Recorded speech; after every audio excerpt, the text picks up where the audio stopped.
let's put it all together. I'm going to give you some word parts. I'm going to ask you to put them together and spell them properly. And then we will look at the correct definition. So we're going to take a look at all of the things we've been doing so far and do them together. All right, these are the 3 parts that I'm giving you for your first term. So your first one is cardio. Cardio. The second part I am giving you is thoraco. Thoraco is its pronunciation. And the third part you need to put together is ick. I-C, ick. So go ahead and take a moment. Tell me how you're going to combine these 3 words together and spell them properly.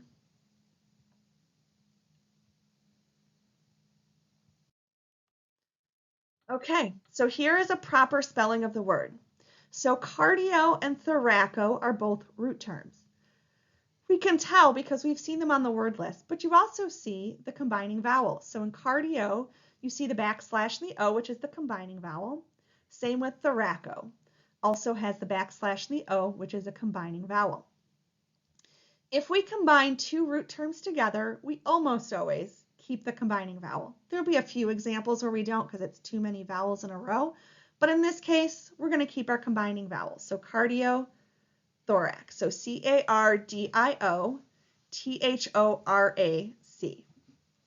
But as we are combining it to the suffix, we will note that the suffix starts with a vowel. So if you go back and remember our spelling rules, remember your bonus question, if the suffix starts with a vowel, we drop the combining vowel. So in this case, we say A-C-I-C, and we get rid of that O to spell it properly.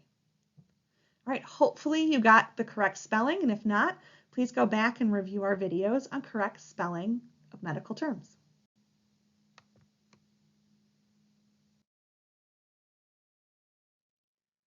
All right, next, let's define this term. It's not enough to just spell it today. We're going to have to define the term. So hit pause if you need to and define cardiothoracic. All right, in this case, there is not a prefix. However, there are 2 suffixes. So the first, 2 root terms. The first root term is cardio. The second is thoraco. So cardio means heart, and we've seen this for 2 units now. Thoraco is new, and it means chest. Ick, or IC, is the suffix, and it means pertaining to. So let's take a look at the full definition. So our full definition here is pertaining to the heart and the chest. Remember again that we have to start our definition with the meaning of the suffix. We started our definition with the words pertaining to.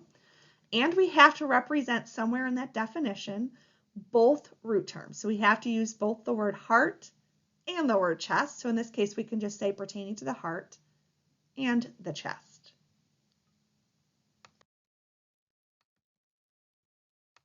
So let's try one more, okay? Again, practice makes perfect.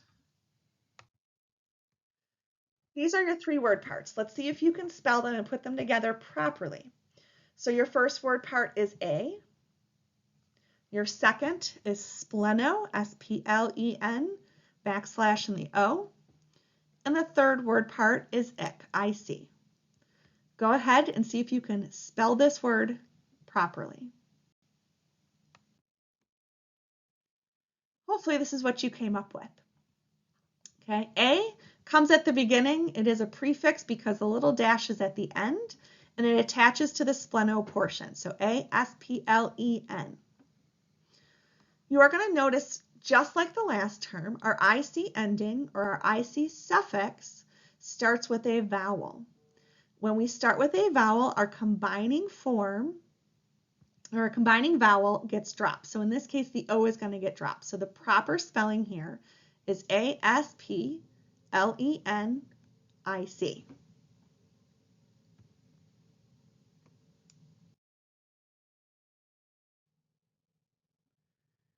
Next, let's take a look at how we define this term. So hit pause if you need to and properly define this term.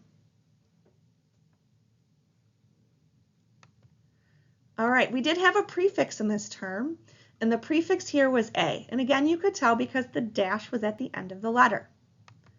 If you reference your word list, it means no, not, without. The root term here is new. It is spleno, which refers to the spleen, which is an organ. The suffix here is ic, which means pertaining to. Let's take a look at the full definition. Again, don't forget that we have to start our definition with the terms pertaining to, and in this case, pertaining to having no spleen. Don't forget that meaning of that prefix. It significantly changes the meaning of the word when it has that a prefix to meaning no or doesn't have one versus having one, right? So asplenic means that they do not have a spleen.